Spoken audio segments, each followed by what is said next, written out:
So we are here today with Frank Lesko, who is seeking another term as city clerk for the city of Springfield. We appreciate you being here today and invite you to start by providing an opening statement as to why you are seeking another term. Hi, I'm Frank Lesko. I'm the current city clerk, and I'm looking at another term because I really enjoy the job. I think it's a wonderful addition to the city. I think the clerk's office is a very important place. I've served 8 years as alderman on city council, and 4.5 of those years I served as mayor pro tem. And I kind of wetted my whistle to the process that's going on within city government. Since I've been at the office, I've been able to return thousands of taxpayer dollars in my first term. I'm very proud of that. I think it's a very important thing to do. We initiated a new website that is very user-friendly, and have a lot of people commented on it that they like it, and it's something that they're able to use. Since I've been here, we have extended hours on council Tuesdays and committee Tuesdays from 7:30 a.m. in the morning until 7 p.m. to help people access our office and reach out to the community so that they don't have to take off work to get there. Also, we have initiated a program called We the People that I'm very proud of. That will start out March 13th, which is next Wednesday from this interview.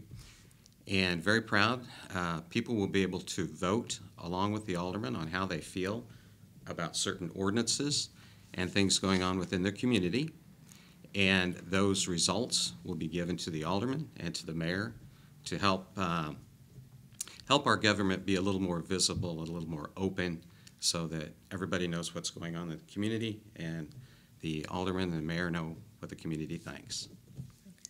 I guess talk to us more about that. How will the average citizen be able to take part in We the People? What's the process? Okay, they'll go to my website, okay, which is the city clerk website, Springfield City Clerk, and you will click on the We the People, and you'll go right there, and there'll be an opportunity at that point in time to make a comment. It doesn't have to do with any of the ordinances that are on that week. You can make a comment, a request.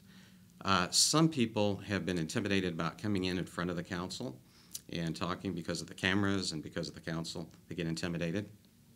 This gives them the opportunity to come before us with online. They can have a request, they can voice their opinion, and all the aldermen and the mayor will get it. Then they'll be able to, if there is a certain item that is on the agenda that they feel strongly about, there will be another comment area that they'll be able to make comments on that agenda item and say why they like it, or why they're opposed to it, or why they're indifferent to it. And even if they don't want to vote, they'll be able to say, that they don't have an opinion on it, but they think that it's a good thing for the city. They don't have to give their name.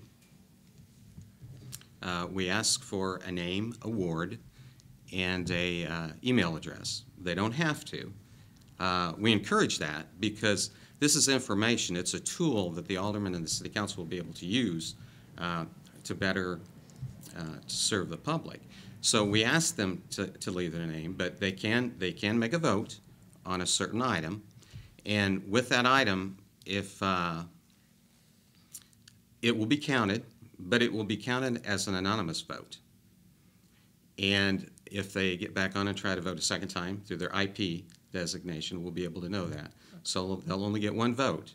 And if they vote a second time, it'll update the vote that they had, but it won't let them have another vote.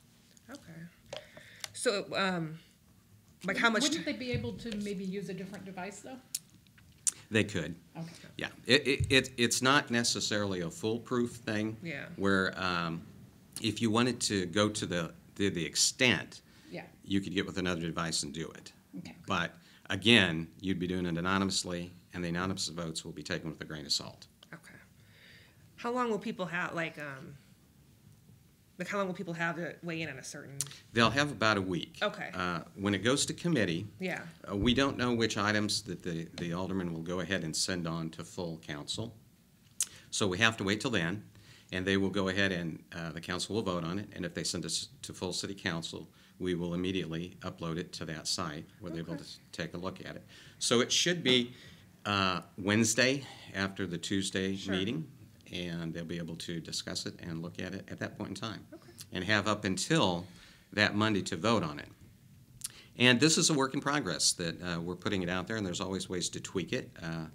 Our goal is to have it, that the aldermen have a report and know how the people are feeling about a certain item after that weekend. But our goal is to take it right up until right before council, so that we can give them a total vote right before they go. So will this only deal with items that are on the current council agenda? Yes. So something out there like yes or no, up or down on Hunter Lake? Yeah, that won't be there, but that's there for the comment section. Okay. For you to give your opinion in the very beginning. You can say, I'm interested in Hunter Lake, or I'm not interested in Hunter Lake, and you can give your reasons why.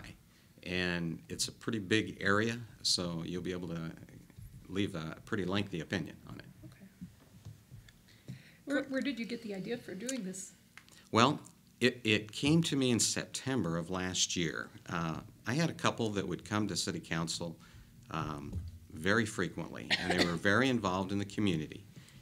And for some reason, and I'm not sure what it was, they began to miss councils. But they began to reach out to me, and they were interested in certain items that were on the agenda, and ask how things were going, how did I think this would go. And I got to thinking about it, and I thought, it's really a shame that they're not able to make it, because you could visibly see in talking to them that they missed being involved in the community. And so I started thinking about it. I wonder if there's any way that we could Skype them in or something to that effect. And then at 5 o'clock in the morning, I wake up, and it hit me, and I thought, why don't I put this on a website where I'm able to let everybody reach out, if they want to give their opinion to the alderman, to the mayor, on how they feel about a certain item. So I went through the development process, and I put it together, and I approached the IT department and said, I've got an idea. Is this something that can be done? And they looked at it and said, yep, we think we can, and it's a challenge, but they welcomed it with open arms and went for it. It became a reality, and we've been testing it for 3 weeks now. Okay. And but we don't have it on live data. Obviously, you test with test data, so we're very anxious to get it out there Wednesday with live data. And we fully expect that there'll be a hiccup here and there, but we will watch for that. But it's a really neat system. Going back to your introduction, you said you've been able to return thousands of taxpayer dollars in your first term. Talk to us about how you've done that. Okay, basically just sharpening a pencil. Looking at some of the numbers and seeing where we could save on certain items, cutting back. Paper use in the office was pretty high, and we've been able to go to online with a lot of things, FOIA requests and that type of thing, where we're able to email and save a lot of paper there. I went in with some of the other departments on some contracts, such as copy machines, where the bigger the contract, the more the savings. So we've been able to do that and really help out there. And just a bio about myself is I'm very tight. I came from a poor family, and my parents taught me very much about trying to stretch your pennies. And so people in the office kind of teased me as being tight. When I took office, and I signed my name a lot in the office during a week because there's a lot of things that I have to sign as far as contracts and that type of stuff. And I bought a box of pens, and I'm on the same box of pens that I had. Now, I've had to get refills, but they're cheaper than buying another box of pens. And I've lost a few of the pens from how a person will borrow a pen and then they walk off with it and you're like, oh my gosh. But even to that point, so it's the little things, and I think if you watch your pennies, your dollars come. And that's what we've done. And I'm very proud of that, because we've been able to turn it back into the general fund. And, with the crisis that we hit with police and fire pensions, it's very important to have a little extra money out there that you can direct. Okay. You've talked about some of the successes that you've had in your office. What have been some of the challenges during your first term? some of the challenges was it's a very busy office.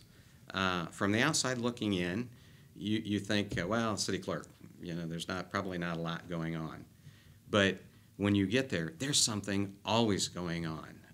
We have committee or council every week, exception of like 4 times a year when 5 Tuesdays wind up in a month.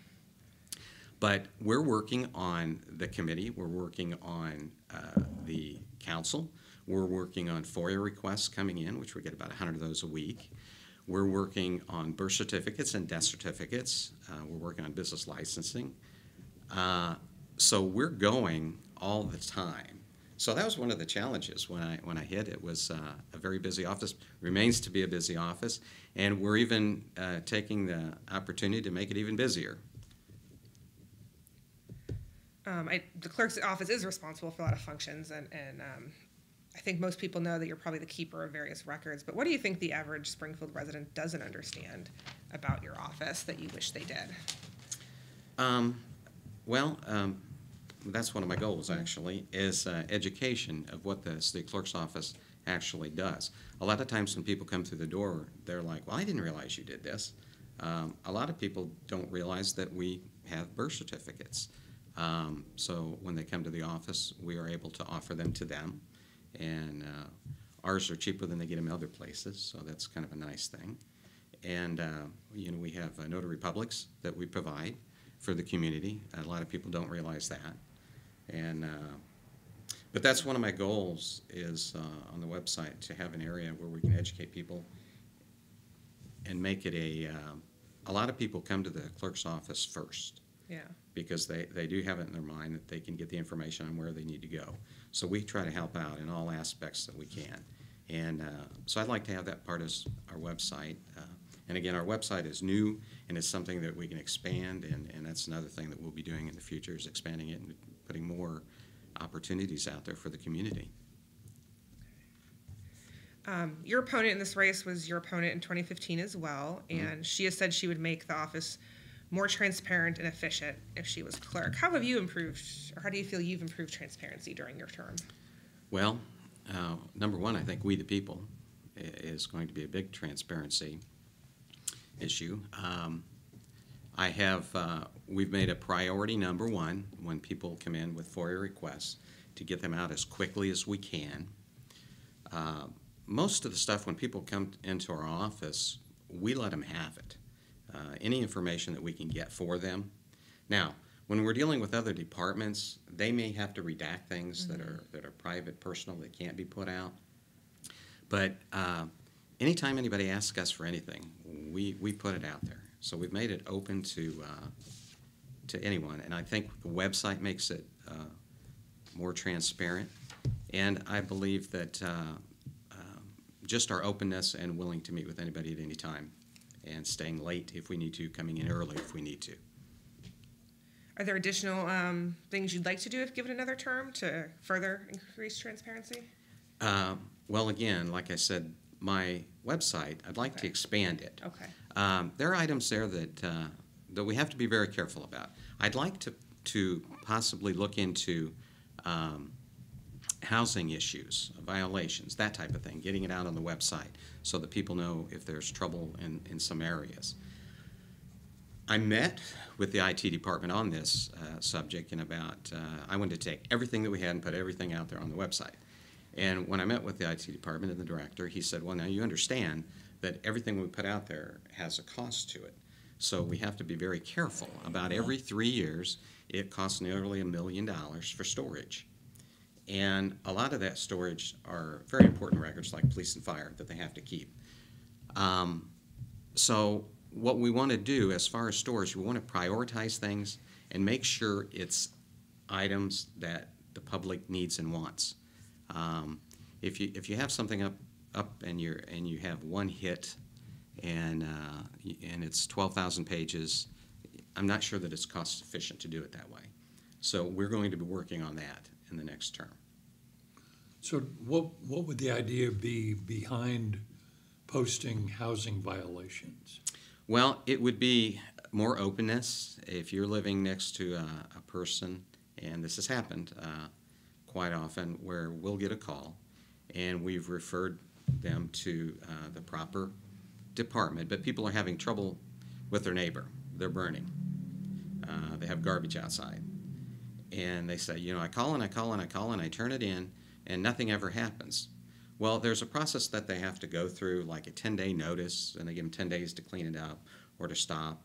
And if the violations were out there online, people could look and see that something was actually going on in their community, and they wouldn't feel that they were being ignored.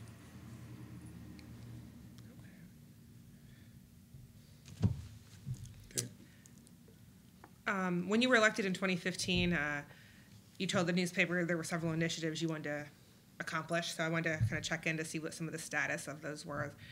One was to provide a packet of information necessary to start a business in Springfield, which you had said you hoped would serve as a guide. How has that been created? How has that gone? Yes, okay. It has.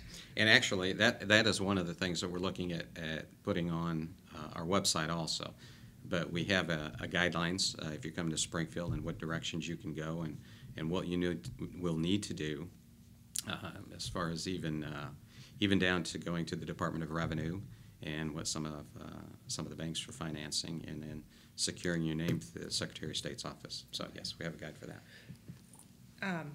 That's an area, as we've had candidates from other offices that come in, they talk about the development process and starting business process.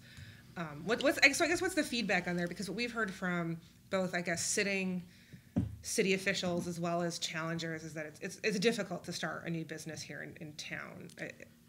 How has this helped that? Or Well, I'm not sure that it's helped, but it's given them the direction they have to go. Okay. I think they've hit some stumbling stones, new businesses when they come to town, on different hoops that they have to jump through. That's not really an item that we deal with at the clerk's office, but I know that there are some hurdles that they need to jump. okay. So as you kind of impartial observer looking at that process from beginning, middle, and end, how could the city speed that up? What would you recommend, kind of remove some of those hurdles or make them lower or higher? I don't know. I think if the hurdles could be made lower, it would be good. I think education about what they need to do is very, very important. If they know what they need to do, a lot of times it's not quite the hassle. It's if they would happen to go in, get half the information, they go out, and then they come back, oh, well, I didn't know I needed to do that, and then they go back again. And that's what we're attempting to do through the packet that we're putting together. But it will be successful with cooperation through the city and through the different departments. You said in 2015 that you wanted to do an audit of the clerk's office to find out recommendations regarding personnel. What did you discover from that? Well, we pretty much did it, and we did an in-house audit, and that's where we were able to streamline and save money. As far as personnel, we can't cut on any of our personnel. They are taxed to the max on what they're doing. But I did do the audit, and it's a group that actually could probably use another person, but very dedicated people with a lot of experience and work very hard. Have you lost any staff during your term? I know there was this kind of the 2 years the city struggled financially, Right. And headcount has certainly gone down in the last decade or so. So has your office had any of that in the last? No, we've been able to maintain. Okay, thank you.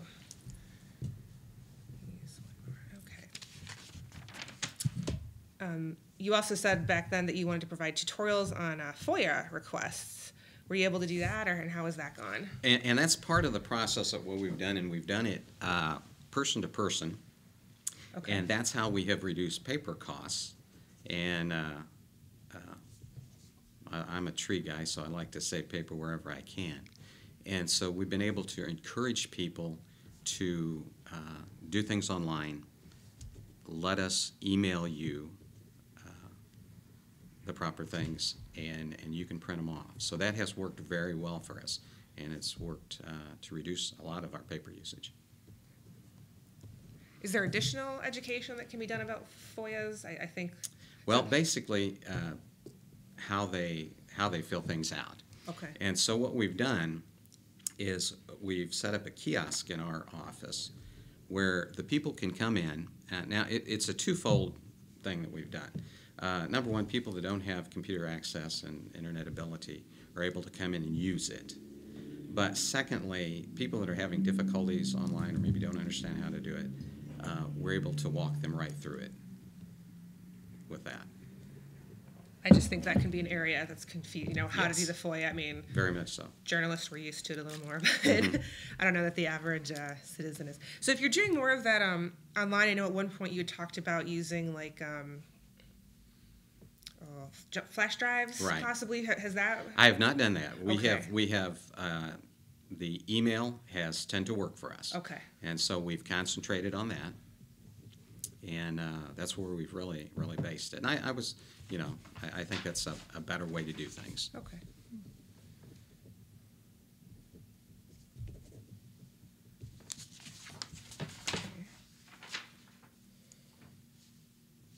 And one other thing you had talked about was formatting the clerk's website for mobile and updating computer systems. Is the new website mobile friendly? It is. Okay. You can access it through your phone, and the We the People you'll be able to access from your phone. So if you're traveling, you'll be able to still stay in contact and vote on any issues that are going on. And we have updated all the computers within our office and all software and computers up in council chambers too. How do you spread the word about that? Like, so that I don't know that the average citizen's going to know necessarily that you've got that on your website right now. So how are you going to spread the word? Well, we kind of count on the press a little bit to help us out. And what we do is we spread it through Facebook, social media, whenever we can, word of mouth. We're going to put together probably some type of pamphlet, but I'm very cautious about that because I don't want to defeat the purpose of being more automated and more, By having a pamphlet, yeah. And by word of mouth. We've had several people call already that have found out about it, so that's really kind of nice too. Okay. And I think the more people use it, and they see that it's user friendly, and I think then that they'll utilize it and they'll talk to more people, and I think it'll spread that way too. Okay. Have the aldermen indicated any? What has the alderman's response to this been? There have been no negatives that I've heard. Okay, great. Is there anything else you guys need? Okay, well, we thank you for coming today, Frank, and meeting with us, and we invite you to give a closing statement as to why voters should give you another term. Well, thank you very much, and I appreciate you having this interview. I'm running for re-election because I love the city of Springfield. I've chosen to live here. My family is here, and I want to make Springfield a better place for all of us. I think that we've made some major steps in the clerk's office to make it easier, more successful, more transparent to the people that are out there. And I want to continue to do that. I feel that the more information that we can give, the better our city is. And as an incumbent and as a person who's sitting in the seat, a lot of times I think you need to sit in that seat to understand the day-to-day decisions that you have to make, and it gives you the opportunity to see what you can do in the future to help your community. So I would ask the citizens to consider me for a vote. I'm asking you for your vote, and I thank you for the interview.